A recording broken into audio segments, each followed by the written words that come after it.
Okay, we are holding on in the book of Shmuel Aleph at the chapter 21. We finished chapter 20 last week, and there are a few things I wanted to mention, and then we'll move on to chapter 21. So the few things I wanted to mention is that in the previous chapter, there's a beautiful insight regarding the statement in verse 18. Verse 18 is in the previous chapter, chapter 20. Verse 18, it talked about how Yonasan and David made a deal. They said that, listen, when David is not going to be at the table, that King Shaul is going to be making his Rosh Chodesh party. David HaMelech is going to be missing from that party, and then he's not going to be there the next day. Ultimately, the king is going to ask about it. So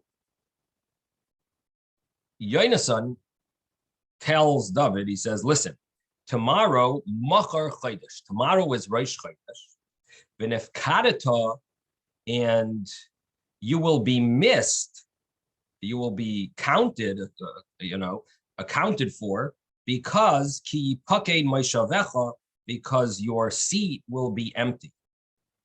And so Benefkadata, the Metzudas Tzion translates it as he'll be remembered. He'll be remembered because he's missing. And that's an interesting thing. When you're missing, you're remembered. But that is actually the Hasidic insight. And that is that the more a person concentrates on themselves, the less they can absorb the holiness and spirituality of Hashem. And the more a person concentrates on, the less a person concentrates on themselves, the more capable they are that Hashem will shine through them. And this is the deeper meaning of this verse. V'nefkadata, you'll be remembered because you are missing. And that is the idea of Rosh Chodesh. In fact, this is exactly what we're talking about here. Is the next day is Rosh Chodesh. And this is the Haftorah, part of the section that we read in the synagogue on Shabbos. When Sunday is Rosh Chodesh, they read this on the Shabbos, on the day before. And it's the message is that when is the moon capable of receiving the light from the sun, reflecting the light from the sun? When is the moon capable of doing that? Only after it totally becomes like a sliver, the moon, as it waxes and wanes, and then it becomes totally invisible. And then it starts becoming visible again. So after it has that period where it's totally not visible, that is when it can start reflecting. When it loses its sense of self, when it becomes totally dark, it disappears, then it's able to receive the flow and reflect the flow of the sun. And that's the same thing as with a person. He's able to reflect the flow of Hashem after he's humble, when he's selfless. And that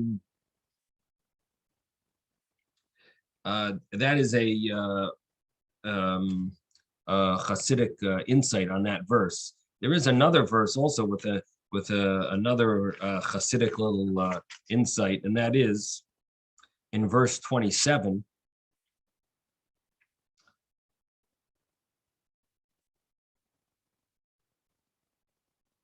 The verse says, Madua loiba ben Yishai. King Saul asks his son Yonasan, says, why hasn't the son of Yishai arrived yesterday and today to the bread, to the meal. Now, what's interesting is he doesn't use the word David. He doesn't call him by his first name. He calls him Ben Yishai, which is like a derogatory way of calling a person, the son of, the son of Yishai. Doesn't even call him by his name. And it's not really surprising. Doeg, who is Shaul's advisor, the Av Bezdin, he's the scholar. Doeg is a great scholar, and Doeg is constantly telling Shaul Hamelech how bad David is. He's constantly looking for lashon hara, and whenever he talks about David, he uses the word Ben Yishai. He doesn't call him by his name. So Shaul, who's at this point, he's heard so much lashon hara about David from Doeg that he also, and he's also very paranoid about David. Therefore, he also calls him Ben Yishai. But he asks Yonasan, why hasn't Ben Yishai come? Now, Ben Yishai is also a term we use for Mashiach. Why hasn't the descendant of Yishai arrived, Mashiach? Why hasn't Mashiach come yet? So the Mendel of Kosov, he says, why hasn't Ben Yishai arrived yesterday or today? What's the thing? And the answer is El Halechem, because people are running too much after their materialistic things, to the bread. They're running to the bread. That's why Mashiach hasn't come. If we would concentrate on holiness and think about how Hashem doesn't have a place, not revealed here. He's not comfortable here yet. Think about how Hashem is homeless. We think about this, the holiness potential that we have, instead of thinking about our physical and materialistic interests. We should concentrate on the spiritual. Then Mashiach would have come. But the reason he hasn't come is because El Halechem, our minds are to the bread. And so that's also a very nice little insight, a little secret of this verse. And another interesting thing that should be mentioned is Yonasan fights back for David's life, which that itself is a very impressive thing to see, how Yonasan is so worried about David. Of course, he's a close friend, but at the same time, David is going to be his competitor, being king. And if he really fights back for David, what he's really going to be doing is giving over the leadership without even getting hold of it. He's handing it right over to David. That's what on a deeper level, that's what he's doing. He's saying, I want David to live. I want David to be here. His father is ready to kill David. And Yonasan is fighting back. He wants David to live. But if David lives, Yonasan is not going to be king. And that's the writing on the wall. That is the inscription is there. And David is a close friend of Yonasan's. And David is also a big warrior.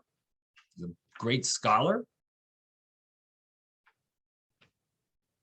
A successful at everything he puts his hands on. And the fact is, Yonasan is willing to fight back for him. He fights back to the extent that his father is even about to kill Yonasan. His father is about to kill him because he's fighting back, fighting for David, and he's arguing with his father who wants to kill David. And his father calls him a Ben Navas Hamardus. He calls him, you are fighting for David. You want David to live? He's going to be taking away. You're an embarrassment. He got angry at him. He says, Ben Navas Hamardus. You are the son of a pervertedly rebellious woman. Do I not know that you chose the son of Yishai to your own shame and to the shame of your mother's nakedness? In all the days that the son of Yishai is alive on earth, you and your kingdom will not be established. And now send and bring him to me, for he is deserving of death. And Shmuel speaks up to his father and he says, why should he die? What has he done? And this is where Shmuel hurled his spear at him to strike him. And Yonasan realizes that his father is serious. Now, what we see here is that Shmuel is calling his son Yonasan the son of a pervertedly rebellious woman. And what does that mean? He's hinting something about, or more than hinting, about Yonasan's mother. So on a simple level, what he's saying is, your mother is a woman who loves to play devil's advocate, and she loves to argue, and she's a woman of an independent. She has her own mind, and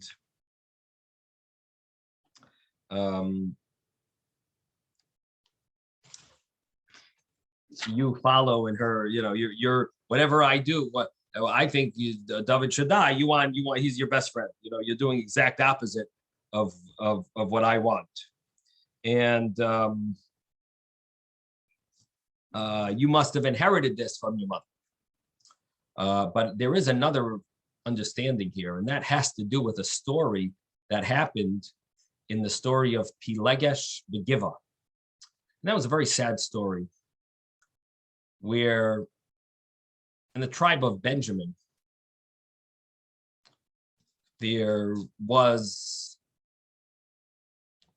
a murder that took place, a horrific murder, a murder that took place in the way that they abused this woman all night, and then she died by the morning. And the other tribes found out about this murder that took place. It was a visitor who had visited a certain city in the tribe of Benjamin. And this murder took place, this abuse, and ultimately a murder. And the husband was very angry. This was his concubine. He was very angry about this, and he cut up her body into 12 pieces, and he sent this piece to each of the tribes and told them, this is a piece of the body of the woman who'd been Benjamin murdered, and they refused to apologize, and the people of Benjamin don't even seem to regret what was done in their city with their people. And the tribes were all shaken from this, receiving a piece of flesh, human flesh, in the mail. And they wanted to make sure that justice is done. And so they started a war with Benjamin, with the tribe of Benjamin. They said, either give us the gangster who did this act, or we're going to fight a war. And Benjamin, for whatever reason, they wanted to protect their people, and they protected this gangster, this evil person. And the other tribes made a war with the tribe of Benjamin. There was a lot of bloodshed. A lot of people died, even from the other tribes. And first they were losing even the other tribes, and then ultimately they didn't just win; they wiped out the entire Benjamin except 600 men. And there was a big problem now, because there was not going to be any future for Benjamin. Benjamin was going to become extinct, because they just had men. There was no women or children. So there's going to be no future. Once these men die out, there's not going to be any children. And there won't be any more tribe of Benjamin. And the Jewish people, as angry as they were with Benjamin, and they made this war for a reason, at the same time, as is normal with Jewish people, they had a lot of compassion, felt terrible. Look at what's going to happen to Benjamin. So on the one hand, they're fed up with Benjamin. Benjamin was foolish.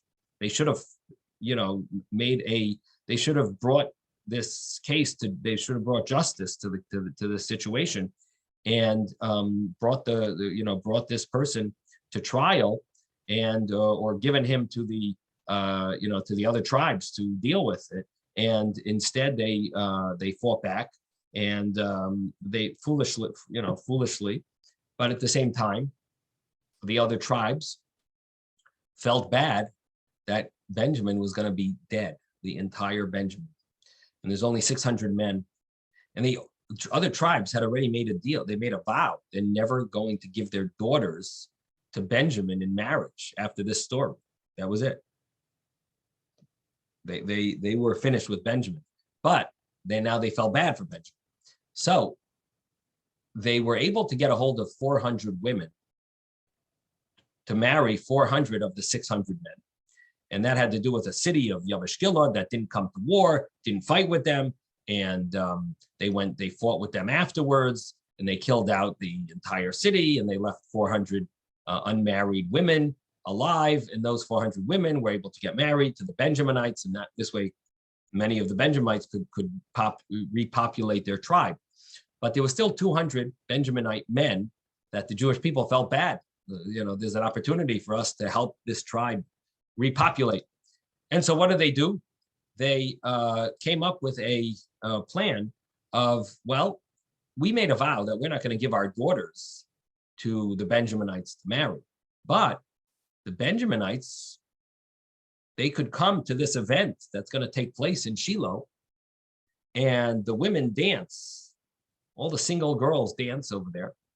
And even though we're not giving our daughters for them to marry, but the Benjaminites are allowed halachically to choose which woman they want, and they could take the girls that are dancing. Each one could take a wife, and hopefully repopulate their tribe, and they could have our daughters in marriage. We're not giving them to them, but if they go and take them. Now, it turned out that Shaul is from the tribe of Benjamin, and he was unmarried, of course, at the time, because everyone's wife was killed, and whoever, he was one of those 600 surviving men. And so he was there in Shiloh to choose a wife. The only problem is, and I don't know the reason, but he did not pick any of the women. But his wife came over to him and said, let's get married.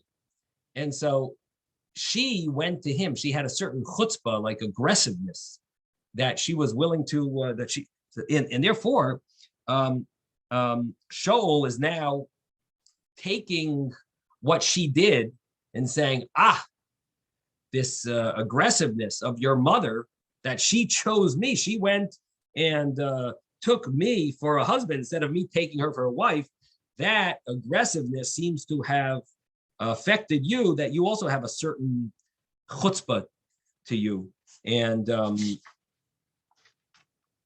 you're rebellious. You have a rebelliousness to you, and that's what his term is. And you're getting it from your mother.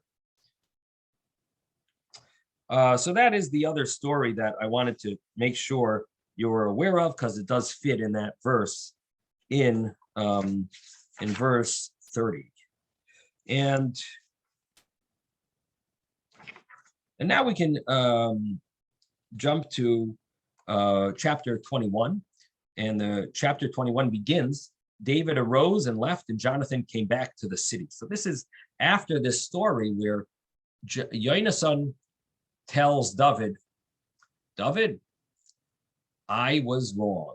I thought my father was not out to kill you. I thought maybe he has his moments where he's, where he loses himself. But in his regular state of mind, I thought that he was very, pleasant, very satisfied with you. And I'm wrong. My father is out to kill you. and you better run fast. I'll do whatever I can to help you. And that's basically what that's the message, the gist of what went on between him. Go in peace. What, we have sworn with Hashem's name that Hashem is witness between me and you will always be peaceful. And they wept, and that was basically the story. You're going to go into running away, and Yonasan wishes he could do more for David, but his hands are tied. His father is the king, is running the show.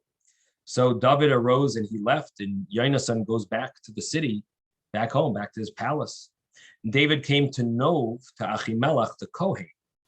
And what this means is that David is running away. The Shiloh, the Mishkan, which is the tabernacle, for many years it was in Shiloh, 369 years after Joshua came to Israel, was started in Gilgal, and then after they divided up the land and everything, they brought it to Shiloh, and that Shiloh was the place where they had the main sanctuary, the only sanctuary at that time, actually, and it was prohibited to bring any sacrifices on any place other than in Shiloh. And then we spoke about Shmuel Hanavi, his father, Elkanah, and would go with his two wives, Hannah and Penina. They would go every holiday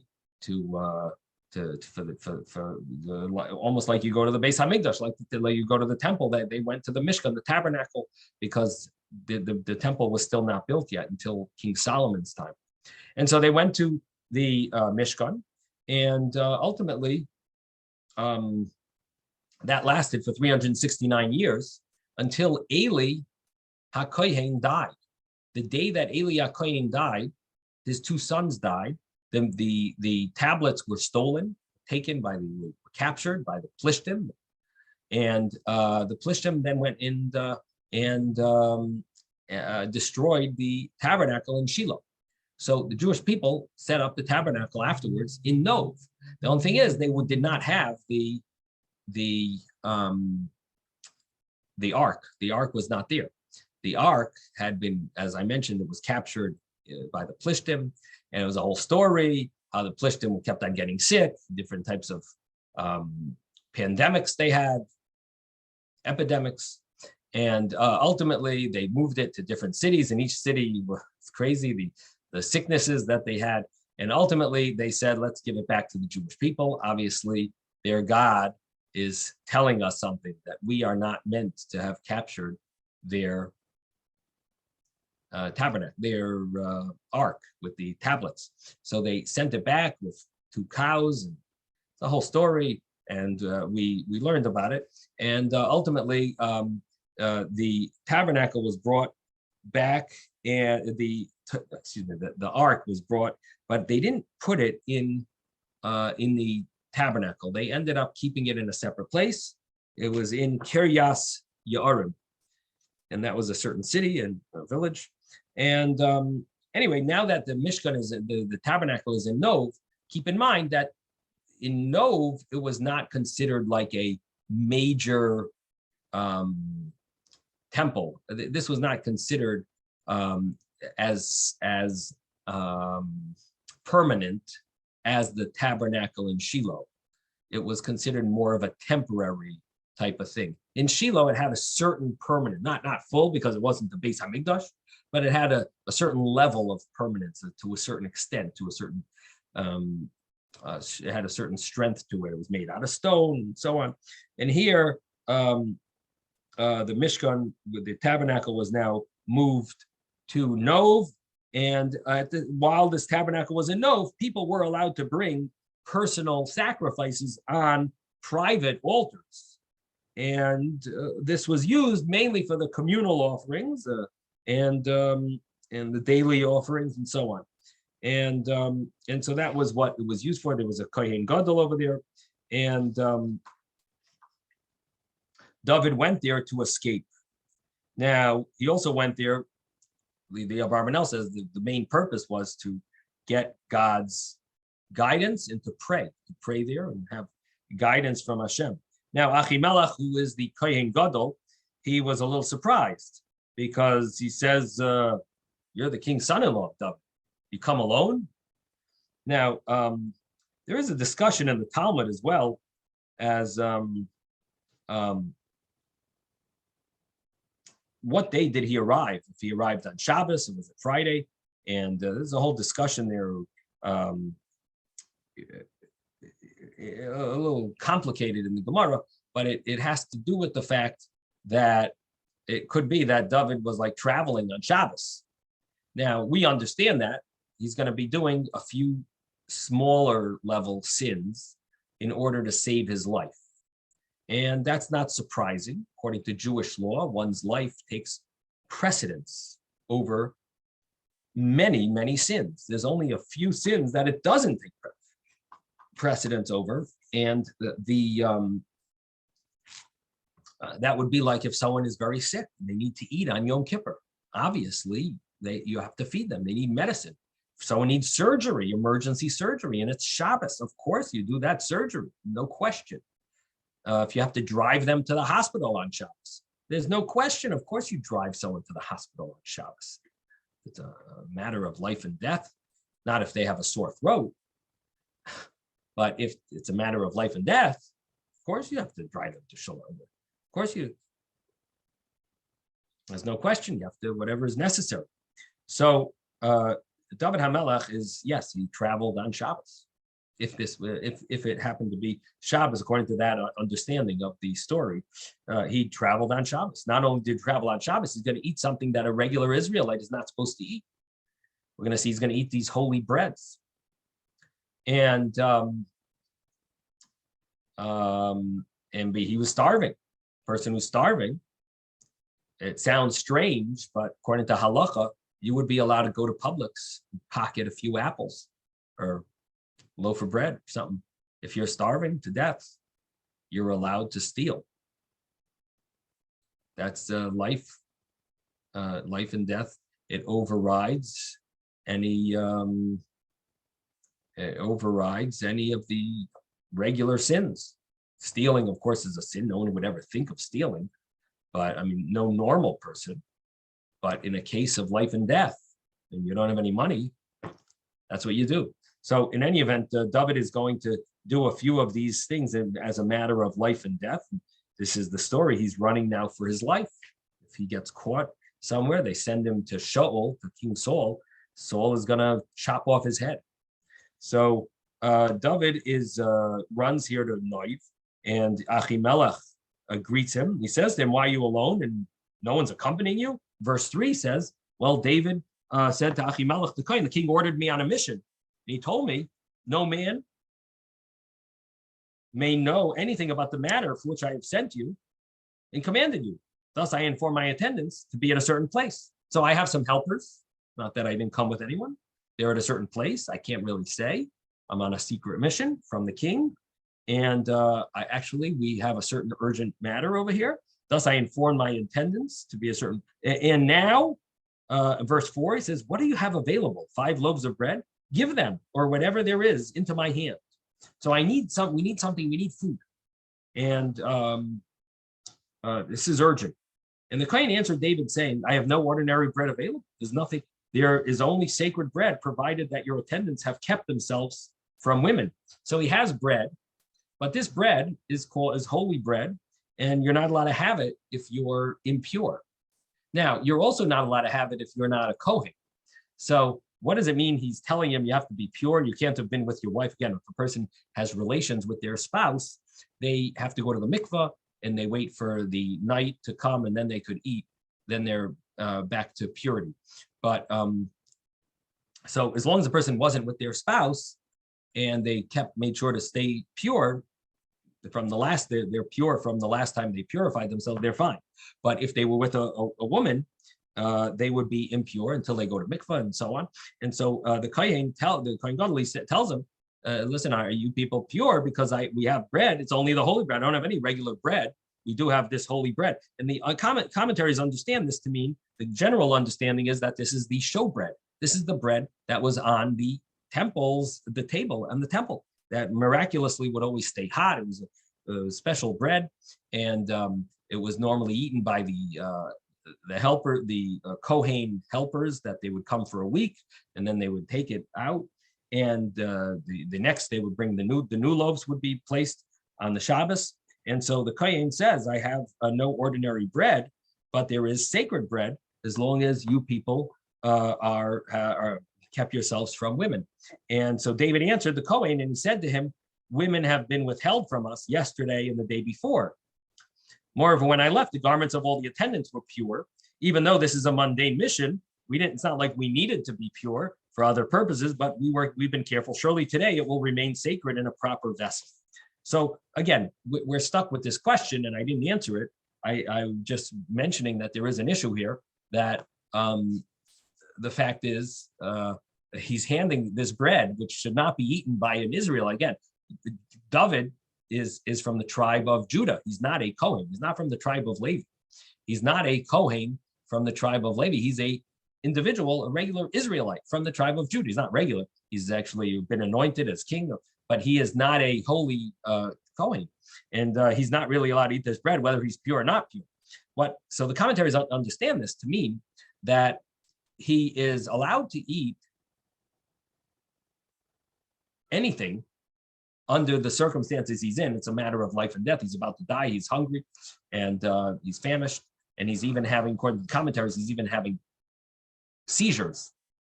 Bulmus is the Hebrew to the Aramaic term, which it seems to me he's having, he's really famished. This is serious life and death. And so he's allowed to have anything. The only thing is, the Kohen Gadol says, well, I could serve you a few types of holy things. We have truma. Truma is a tithe, a certain percentage given to the Kohen, and I could give you that. I could give you the showbread, which is what I just mentioned earlier. These are the 12 loaves of bread that we have on the table in the tabernacle. And so I have to decide which one is better, less of a sin for me to give you. And that's really what he's dealing with. He's saying, are you, at least if you're pure, this is better. If you weren't pure, it would be better to give you the truma bread. For technical reasons, it would be less of a sin. Someone who's impure, an Israelite who's impure, it's less of a sin for them to eat the truma. And so therefore, he's telling them, are you people pure from your wives? I can give you the showbread. And so but there is another understanding here, in that he's dealing with not the showbread, but he's dealing with bread called the lachme toida, a thanksgiving offering. And that bread is permissible to an Israelite.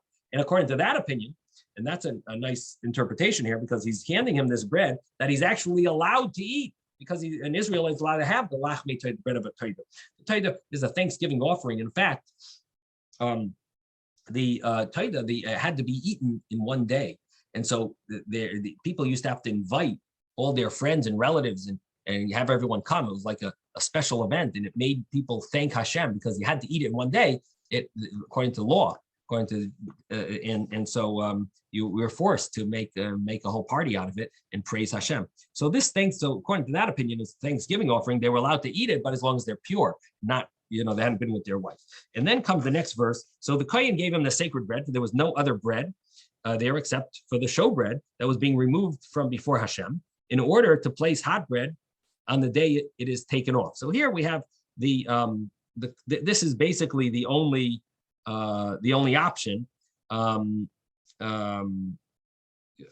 besides what he gave him, or besides or this is it, depending on how you learn the interpretation, what he handed him.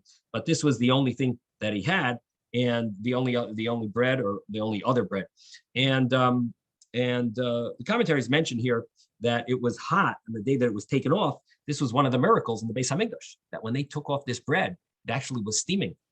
And it was steaming. People used to see, they used to show it to the community when they would come to see the bread, to the Beis Hamikdash for the high holidays. They'd actually show them how the bread is still steaming, even a week late. It was there for a week on the table. And this was not a hot plate table, This was a non-electric table, and yet it would be steaming bread, showing how fresh it was. It miraculously stayed steaming hot and fresh. Now there was, on that day, was one of Shaul's servants who lingered before Hashem. His name was Doeg the Edomite, and he was the chief of Shaul's shepherds. Different opinions about what this means. The chief of the shepherds, was he really the chief of the shepherds? We know he was a great scholar. So either he had a second job, or it's a term that's used that he was the chief of the Aber Haroyim, in a sense of spiritual leader. And I mean, the Metzudas David says that he was in charge of the shepherds physically. The Rashi says he was the Av Bezdin.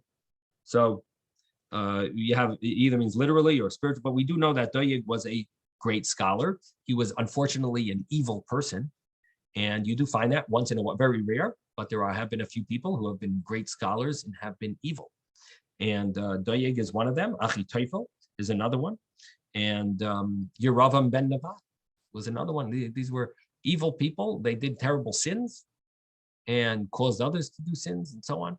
And Doeg is, we'll soon see some of the terrible things that he did.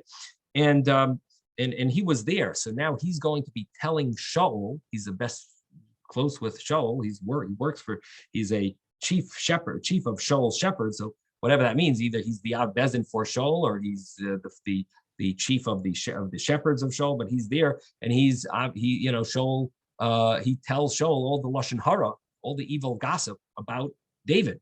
And so he's obviously going to be telling David everything that happens here.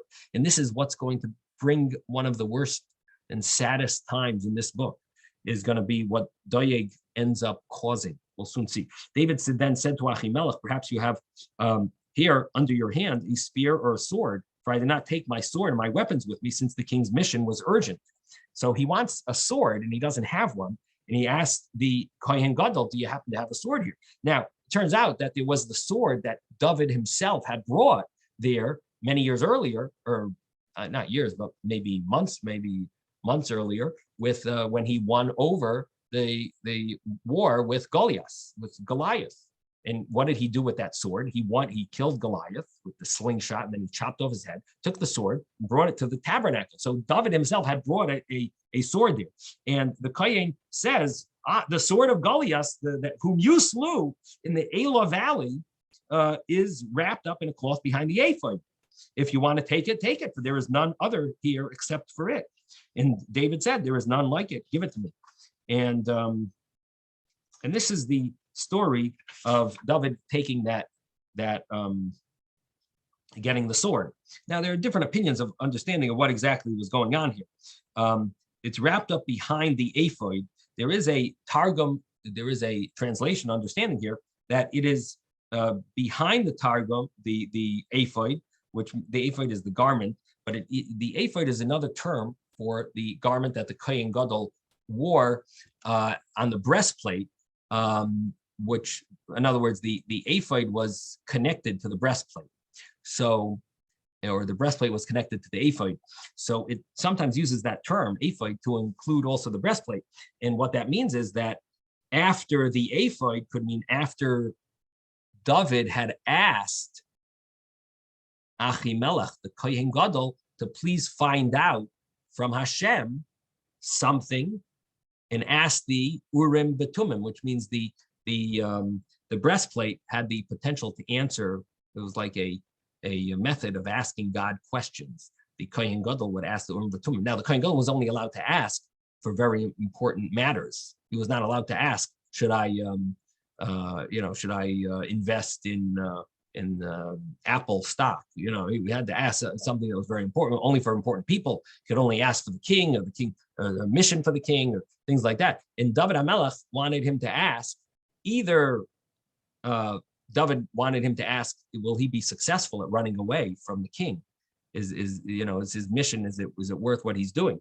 And the other way of learning this, according to that opinion, that it's that he's asking the Urim V'Tumim, is that he's asking that the Kohen Gadol was asking the Urim V'Tumim, is he allowed to give this sword back to David? And that was the question. So these are the different ways of understanding it. But ultimately, he's giving him a sword and he's giving him food.